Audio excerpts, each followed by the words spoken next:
Welcome back to the channel, guys. Today we're looking at Happy Model's UZ80. It's a 1S micro. This was provided to me from Banggood. I did not receive any compensation, and Banggood had no part in my review. I'm Jeff with Titan FPV. Let's get to it.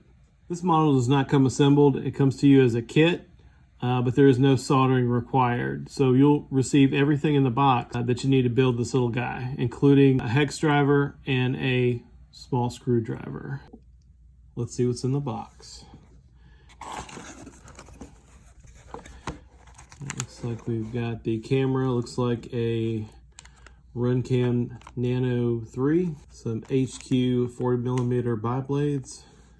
This is the Happy Model 1S flight controller and some mounting hardware, rubber bands and a screwdriver, as well as a hex key, canopy, and some 0802 19,000 kV URUAV branded motors and the carbon fiber frame.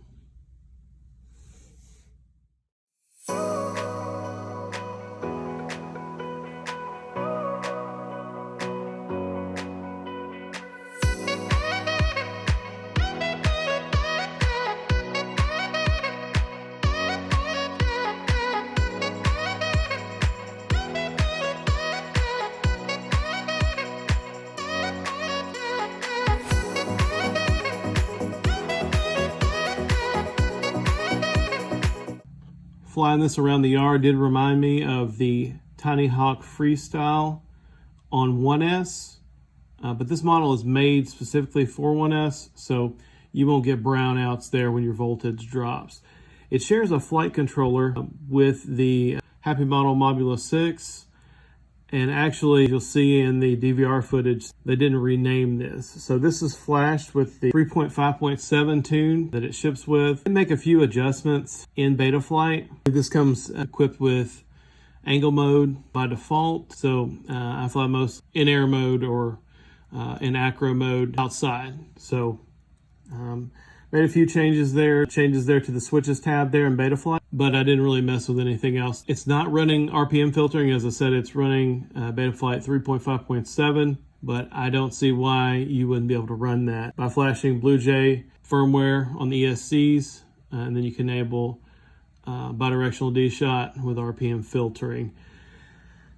I believe this is running BL Heli 16.7. but I'd have to double check on that. One thing to note, how I have the camera mounted, you're gonna want the connector coming on the bottom of the bottom of the camera.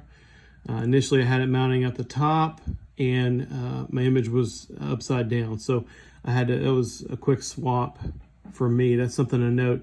Like I said, there's no soldering. The camera does plug in directly to the flight controller and ESCs, as well as the motors. These are URUAV rebranded Happy Model motors, I believe, 0802, and these are 19,000 kV motors. It's running these HQ 40mm bi-blade props. These are the same props that are on the Moblite 7. I believe this is a Runcam Nano 3 with the new lens. I believe this lens is actually wider than the first replacement, so this may be actually the third lens that's available for this specific camera. But even outdoors, I didn't really notice jello like I did on the Modula 6, so that could be something that they have revised. It does have another mount. The Modula doesn't have this front mount. It's only mounted by 3 screws. It's not a friction fit. You do need to use these provided nuts to bolt the flight controller and camera down. It's got an FrSky SPI receiver, so you're just going to get, minimal range there, but this is only a 25 milliwatt VTX that's built in with the all-in-one board.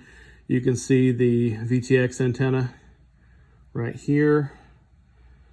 So you're not going to get a lot of range with this guy. This is a proximity flyer for sure. I flew it on my Tango 2 with the multi-protocol module in D8 mode. Now, if you do have a newer FrSky radio, it only has D16 mode. You can bind it in D16 mode. I did not, because on these SPI boards, it is better to run D8 mode. You're going to get less fail-safes, overall better range, but you can set Betaflight to FrSky X in the config tab and run D16 mode if you want to on your transmitter. It does run a solid pin PH 2.0 connector. I know a lot of people switched over to the Beta FPV B2.0 connector. I have not. I find no need to. It's either going to be XT30 or a solid pin, so that's much appreciated. It doesn't ship with any batteries. I read it on this Newbie Drone Nitro Nectar. I don't believe this is a high volt. This is a 250 mAh 1S. I got over 2.5 minutes on this guy. It does fly much more agile with the smaller LiPo. Also read it on these Emax 450 mAhs that come with the Tiny Hawk series from Emax. I got well over 5 minutes with this battery. So, but you can notice it's more of a cruiser. You can definitely feel the weight with this battery, and that's fine. But that's something to note there. If you're going to be doing a lot of tricks and tight maneuvers, you may want to consider going with something lighter. I'd say a 300 milliamp hour battery is probably going to be the optimal, but the Nitro Nectars from Newbie Drone are about the best in the business for 1S packs. That's what I flew it on primarily. Some other takeaways: I didn't really have many crashes in the flights that I flew. You do have some slight motor protection. Looks like these little tiny toes. It's in a similar class to the Newbie Drone Mosquito. A lot of these are running pretty much Whoop components with an open prop design there with this carbon fiber frame. Let's see what the thickness is of the carbon there. Looks like it's 1.5 millimeters. So if you do crash this little guy, it's so light, 1.5 millimeters is going to be fine. You will want to make sure that you orientate the flight controller correctly. There are different cutouts here. There's a larger cutout for the motors, plugs, and the USB fits like this. So do notate, you do have the bars that go across the carbon that way. So you want to make sure when you install your flight controller that you install it correctly.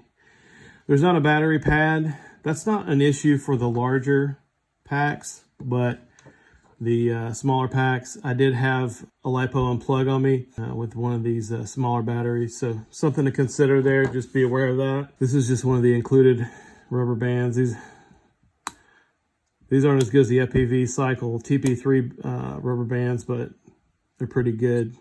Nice and thick rubber bands. It keeps the weight down. Something else to notate, let me see if I can pull this off here. Some of the motors are marked with a red dot, and I believe that's either going to be clockwise or counterclockwise. So when you are mounting these motors, you can consider that. If you don't want to make changes there in BL Heli configurator, this is a BL Heli S ESC, so BL Heli configurator will work. So do notate that. Obviously, you would want to put a red motor diagonally across, right? Because these spin the same direction, these props do.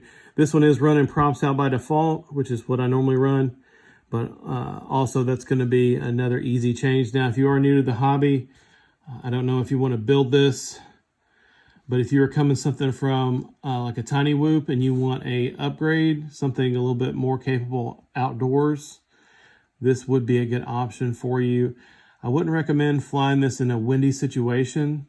Where I'm located, there's a lot of wind most of the year, but I was able to get this out on a calmer day, and this does fly quite well. You're not going to get a lot of power, but you're not going to get yaw washout with this guy on dives like you would on a tiny whoop with this open prop design. It's a nice park flyer. It's very quiet. I know a lot of people say the Baby Tooth is quiet on a 3-inch prop, but this is, in my opinion, quieter. These are going to spin faster probably with this smaller prop or smaller disc area, but it was very quiet and mild, so this is not going to bother anybody. If you're in the city, you don't want to bother others. This is going to be a good choice for you. Like this canopy, this would be a good canopy to switch up on. Light 7, I'm not a big fan of the TPU situation there on the Mobilite 7, so I may consider getting another one of these. I don't believe the canopy is very heavy. I didn't weigh it by itself. Let's get a weight for you guys and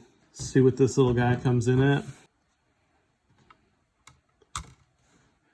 All right, coming in at just over 20 grams. So this is essentially the same weight as a Mobula 6, the original. Now the Express LRS version, I believe, is about 1 gram to a half a gram lighter. With the 1S 250 nitro nectar, you're coming in at 26.8 grams. The 450, you're coming in at just 33 grams. So a great package to, if you just want to throw it in your gear pouch and do some quick flights on your lunch break or while you're at the park. I can recommend it. I've had pretty good reliability out of this flight controller. It shares a flight controller with the Mobula 6. I believe these are 5 amp ESCs. It does have turtle mode enabled by default. Just do be aware, if you're getting some tall grass, you may just have to run over there and pick this guy up. You don't want to burn up your ESCs, especially in wet grass. I had one light crash on concrete. I thought I lost the camera, but a quick unplug and replug showed that the camera came back up for me. Then I did have the one time that the PH2.0 connector disconnected from the LiPo and it dropped out of the air. Those are really the only two issues there. That's something easily resolved there with either a better setup. The way this connector is set up, I ran it toilet tanked with the 450, but with the 250, I had to run it lengthwise. You'll have less of a battery ejection with that setup. I'm going to put links in the video description. Those are affiliate links. It helps the channel.